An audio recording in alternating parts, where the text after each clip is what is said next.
Hi, I'm back. I'm gonna make a delicious pie. I use frozen pie crust, and that's terrible, but um, I don't eat wheat, and I don't really want to make it from scratch, and it's just easier to buy it frozen. So I like this brand.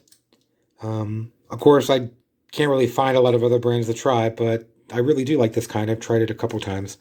So I'm gonna go ahead and turn my oven on to, let's see what it says. I think 400 degrees. There we go. Yep, 400 degrees. Okay, I'll be back once this is baked. Okay, now that I have this baked, I'm going to set this aside. I have all the other ingredients here. So I'm going to just mix them right here in the pan to save on dishes. I'm going to take cornstarch, 4 tablespoons of cornstarch, and I'm going to mix in a cup of sugar. I'm going to mix these together first by themselves just so that the cornstarch and the sugar are nice and blended, just so I don't get any like lumps of cornstarch. Now that that is nice and mixed together there, the sugar and the cornstarch, I'm going to add 5 egg yolks. And I'm going to add about 2 cups of, this is almond milk, but you want about 2 cups of milk or almond milk. And a can of coconut cream. I'm going to shake this up pretty good and open it up here. And pour this right in there. I'm going to move this over to the stove and turn my stove on low and then just continue to stir all this together really well. Okay, it's mixed together really well here. I'm just going to keep stirring it until it gets nice and thick, and then I'll be back. While this is slowly heating up, I'm going to cut up a banana and place it in the bottom of the pie. Okay, I have the bottom of that lined. And I'm just continuing to stir this. It's starting to get a little thicker. Oh, it's starting to get lumpy in places. I better keep stirring really well. If I quit stirring, it'll cook on the bottom and then start to get lumpy in places and stuff as I scrape it off. So I better just keep stirring. I'll be back. See, it's starting to get nice and thick. I continue to stir here, and it's almost ready. And then I can add the butter, coconut, and vanilla. I think it's nice and thick.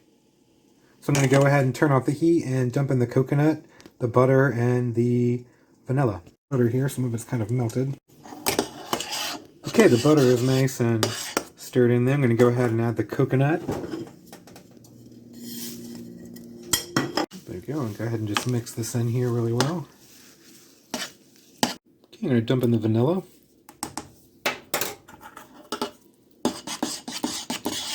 Okay, it's all mixed together really nicely. Now I'm just going to pour this in the pie shell right on top of the bananas. Okay, I'm going to set this over here. I still have quite a lot left over, so I think I'm going to chop up a couple bananas and just make a banana coconut pudding and set that aside too, I guess. So I'm going to go ahead and just wait till this cools down. With the leftovers, I can make these little banana coconut pudding cups. They look pretty nice. So I'm going to wait for these to cool off. I'm going to set these in the refrigerator because it's going to take about 4 to 5 hours for them to set. I'm going to toast the rest of the coconut here to put on the top. So I have a pan here that's getting nice and hot. Just going to dump these right on here. And then I'll just stir them around. I love the smell of coconut toasting. It smells so good. So you just keep stirring it around, don't let it burn. Let's turn this nice brown color. I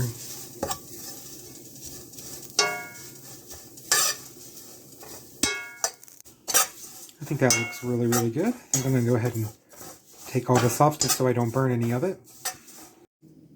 It's been about 4 hours, and it's pretty firm. So I'm going to go ahead and put some whipped topping on it, and the toasted coconut. I'll sprinkle some coconut on top here.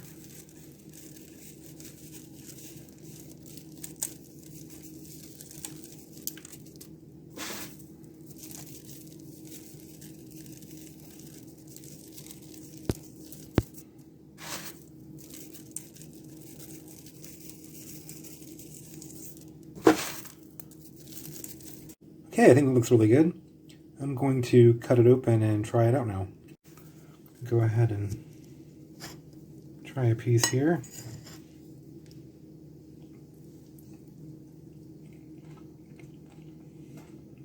is really good pie. I'm really glad I made this. This is excellent. Thought I'd just share making this banana coconut cream pie. Have a wonderful day.